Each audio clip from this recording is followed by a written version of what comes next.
I mean, the moon of Mars is often thought of as like, is this some escape hatch for rich people? But it won't be that at all. It's anyone who, for the early people that go to Mars, it'll be far more dangerous.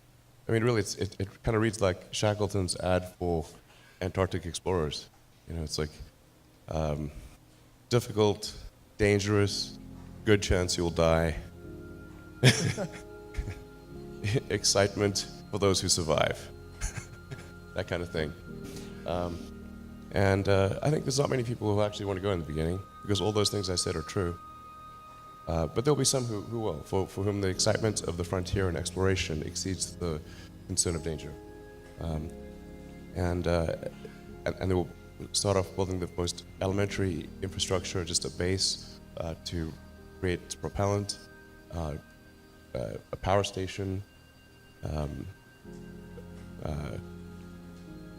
glass domes in which to grow crops, all the sort of fundamentals without which you cannot survive.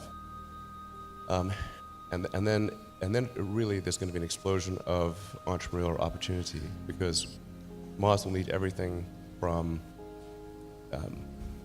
iron foundries to pizza joints to nightclubs. Definitely pizza joints. I think Mars should really have great bars. The Mars bar.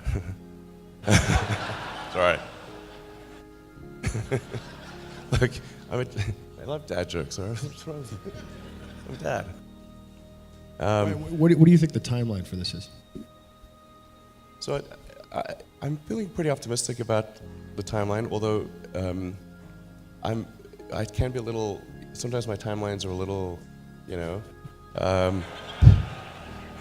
People have told me that my timelines historically have been optimistic, and so I'm trying to recalibrate to some degree here.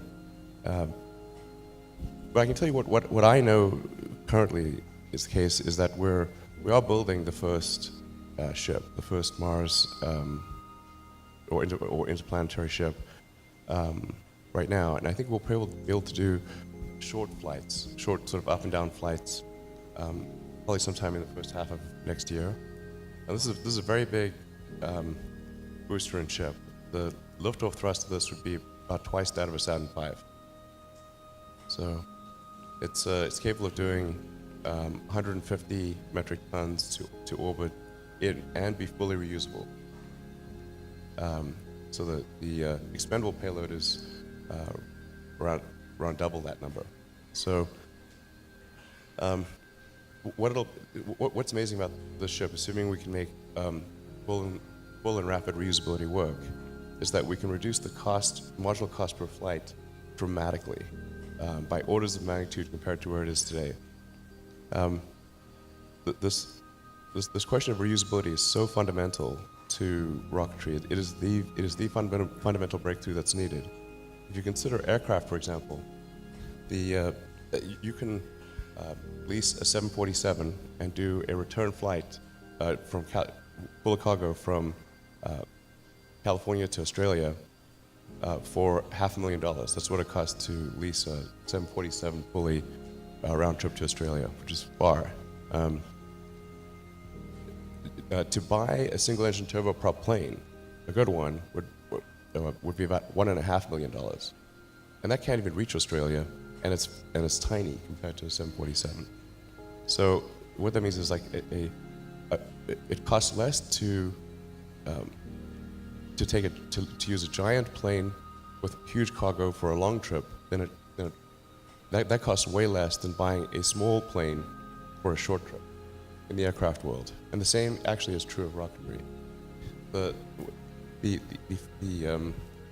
A BFR flight will actually cost less than our Falcon 1 flight did back in the day. Wow. So that was about a $5 or $6 million marginal cost per flight.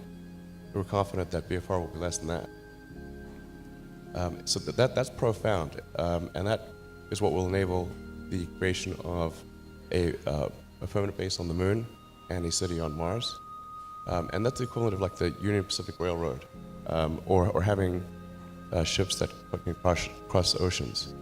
Until you can get there, there's no way for all of the entrepreneurial energy to you can't do anything. There's no way for all the flowers to bloom. Once you can get there, the opportunity is immense. So we're going to do our best to get you there, and then make sure that there's an environment in which entrepreneurs can flourish. And then I think it'll be amazing.